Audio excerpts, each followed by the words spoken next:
പ്രിയ സുഹൃത്തുക്കളെ, ഒരു മനുഷ്യന്റെ വില എത്രത്തോളം ഉണ്ടെന്ന് നമുക്ക് മനസ്സിലാക്കി തന്ന കഴിഞ്ഞ ആഴ്ച കർണാടകയിൽ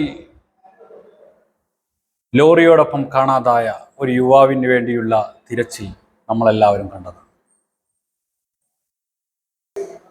കർണാടകയിലെ മണ്ണിടിച്ചിലിൽ കാണാതായ യുവാവിന് വേണ്ടിയുള്ള തിരച്ചിൽ ഞാൻ ഈ വീഡിയോ ഷൂട്ടിംഗ് ചെയ്യുന്നത് വരെയും തുടരുകയാണ്.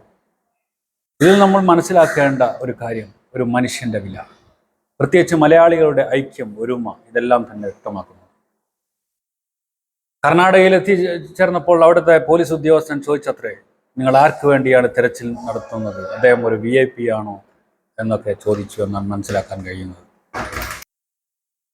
ഒരു മലയാളിക്ക് ആപത്ത് നേരിട്ട് എന്ന് കേട്ടപ്പോൾ മലയാളികൾ ഒന്നടങ്കം ദുഃഖിക്കുകയും അവിടേക്ക് എത്തിച്ചേരുകയും ചെയ്തു എന്നുള്ളത് ഒരു യാഥാർത്ഥ്യമാണ്.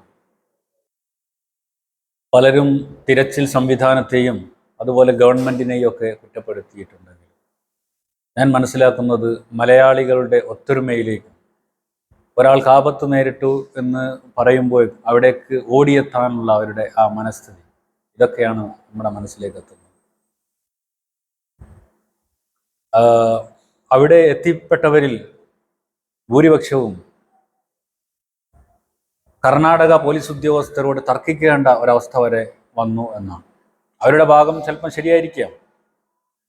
കാര്യം എന്താണെങ്കിലും മറ്റ് ഒരു സംസ്ഥാനത്തും കാണാത്ത മലയാളികളുടെ ഈ ഐക്യം, ഇതാണ് നമ്മളെ ആകർഷിക്കേണ്ടത്.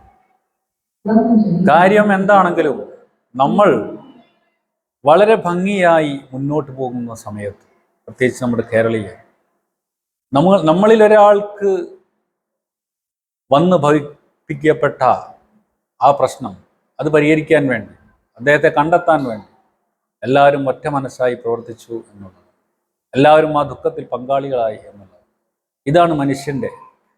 അവൻ സാധാരണക്കാരനാണോ അതല്ലെങ്കിൽ ഉദ്യോഗസ്ഥനാണോ എന്നൊന്നും നോക്കാതെ, മന്ത്രിയാണോ പാവപ്പെട്ടവനാണോ കോടിപതിയാണോ എന്നൊന്നും നോക്കാതെ, ഒരു മലയാളിക്ക് ആപത്ത് നേരിട്ടു എന്ന് പറഞ്ഞപ്പോൾ എല്ലാവരും അവിടെ എത്തിപ്പെടുകയും തെരച്ചിലിന് കൂടുകയും ചെയ്തു എന്നുള്ളത്.